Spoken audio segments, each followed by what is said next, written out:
The Kitchen Review, Quibue Tavares and Daniel Kaluuya's impassioned stand for community against capitalism. Resourceful world-building trumps an uneven script in this vividly imagined vision of a near-future London riven by gentrification. Arriving just as Britain's dire housing crisis is set to be a key campaign issue in next year's long-awaited general election, The Kitchen offers a solemnly affecting look at what might happen if it's left to fester.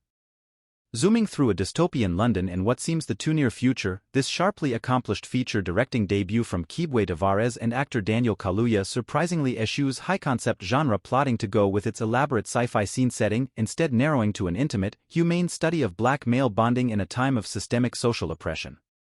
If the lean screenplay, by Kaluuya alongside a calm with horses writer Joe Murtaugh, somewhat runs out of gas by the finale, the film's persuasive world-building and fiery political ire keep it compelling.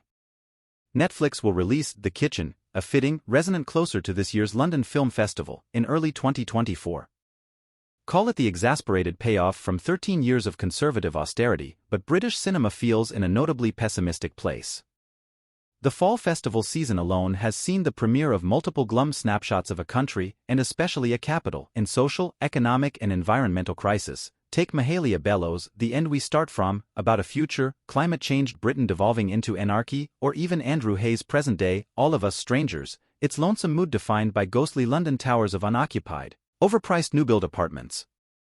A more overt feat of protest cinema, The Kitchen is predominantly set in the opposite, but closely adjacent, kind of urban development, a sprawling South London social housing estate, long abandoned by the government, the neglect of which has engendered a fiercely communal spirit among its mostly black, working-class inhabitants.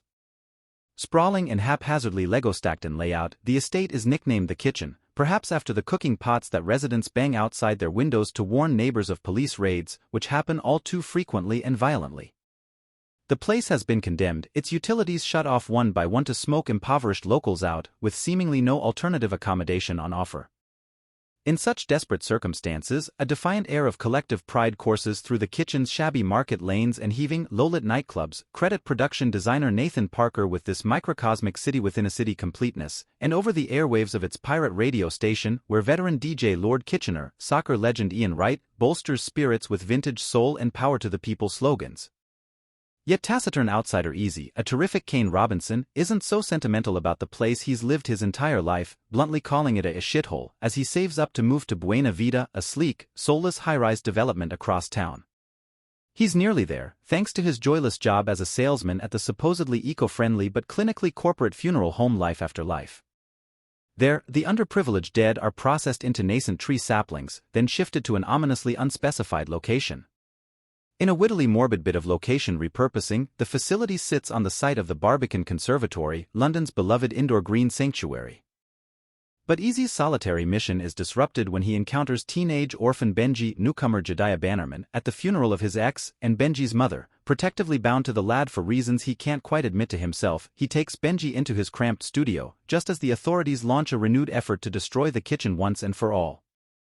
The question of Benji's paternity hovers through the film as these two prickly loners gradually open up to each other, though it also never seems much of a question at all. Kaluuya and Murtaugh treat it less as a driving narrative mystery than as a kind of obvious, unspoken connection, emerging as the characters learn the value of human interdependence.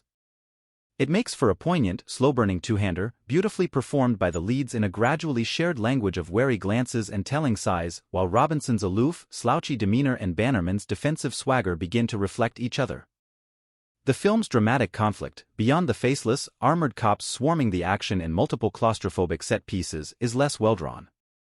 Benji's courting by volatile anti-authoritarian gang leader Staples, Hope Ikpeku Jr., riveting in an underdeveloped role, never quite builds to a satisfying tug-of-war for his soul, while a climactic kitchen uprising against their tormentors is oddly rushed, even curtailed. Even at its shakiest, however, The Kitchen gets by on the steam of its own fury, and on its tender depiction of a trampled underclass staving off defeat through small, everyday acts of care and empathy. It's notable that even the dangerous crowd here thrives on its own gentle sense of community. Staples' crew hijacks grocery vans to reallocate goods to the needy, and feeds its own with jovial pancake breakfasts.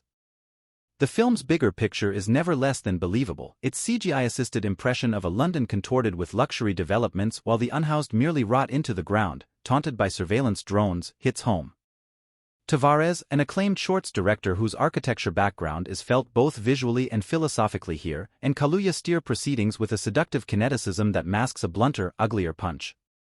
Everything on The Kitchen's surface, from Wyatt Garfield's athletic, coruscating lensing to Labyrinth's glassy, R&B-inflected score, is designed to make the future feel tangibly immediate, like it's hurtling glossily towards us.